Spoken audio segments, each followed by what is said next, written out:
Billy Connolly.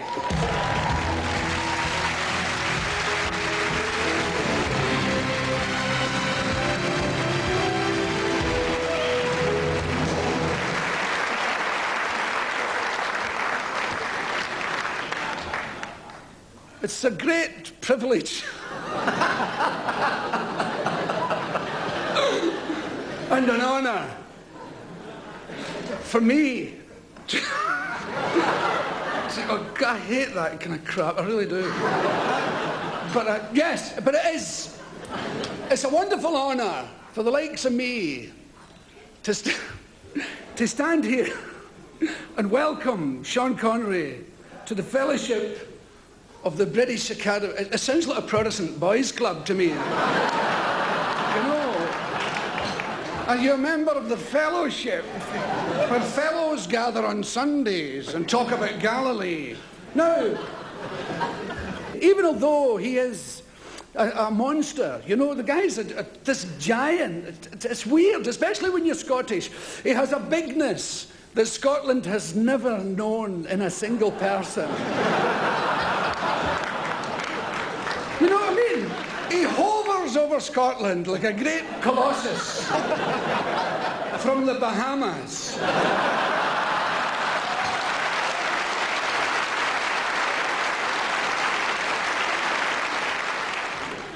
I was wondering, before I came here, I didn't know how long I had to do, which turns out to be 2.5 minutes, so I better get a buzz on here. I was going to do the short version, you know, congratulations, Baldy, I wish I had your money. I didn't know you were sitting there.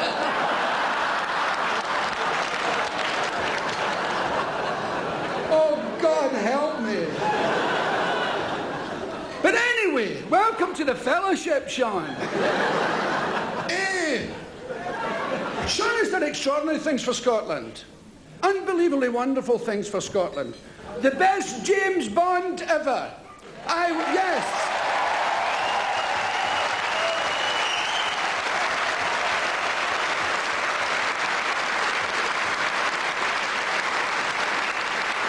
Not like that parade of limp-wristed Jessies.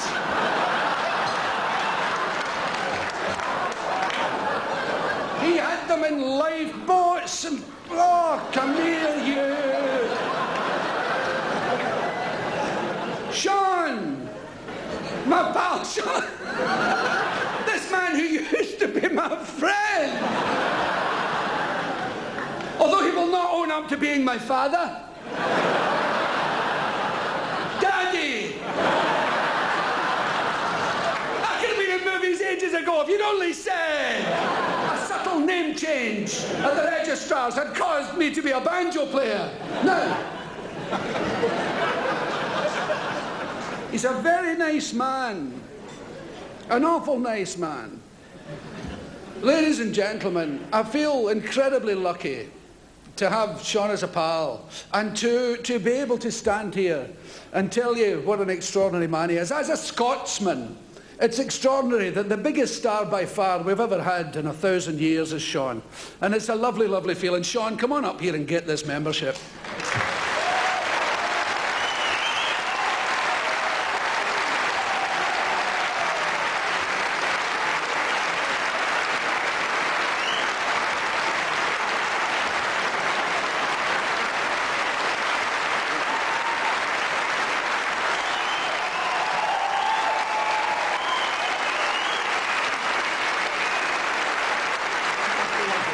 For individual achievement.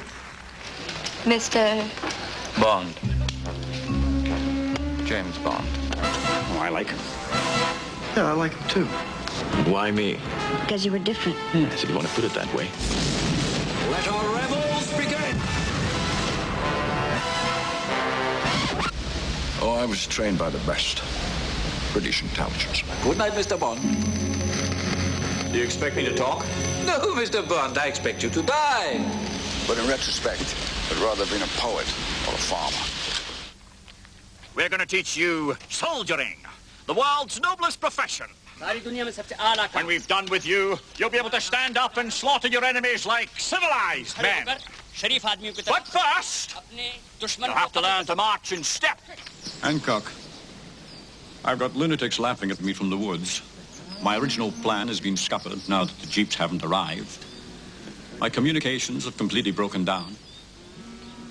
Do you really believe that any of that can be helped by a cup of tea?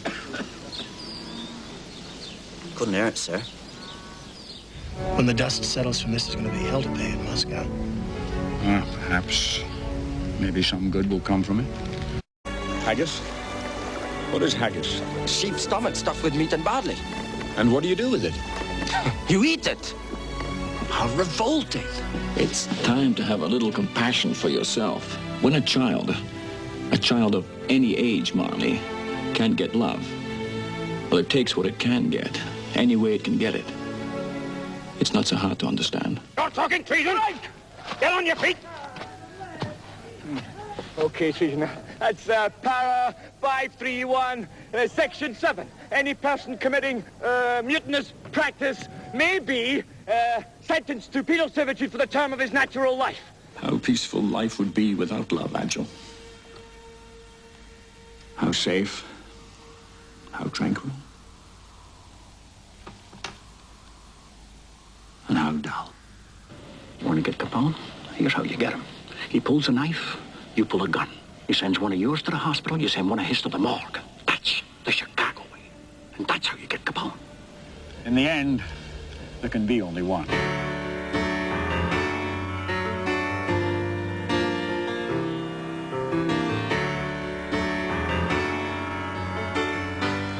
You enjoying this?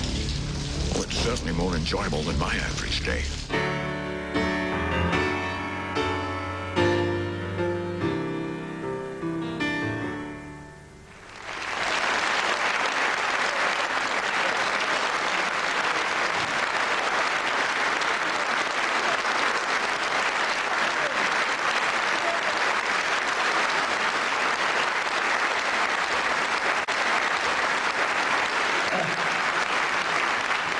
I have to point the face so you can tell the difference. But, I was reminded there that very few Scotsmen arrive with kilts with brown legs.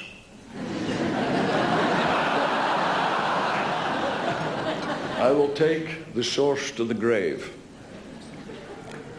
But thank you, Rory, especially Billy too. I'll deal with you later. I want to thank, on behalf of my wife and myself, the British Academy for this. Coming in part 3, Joan Collins.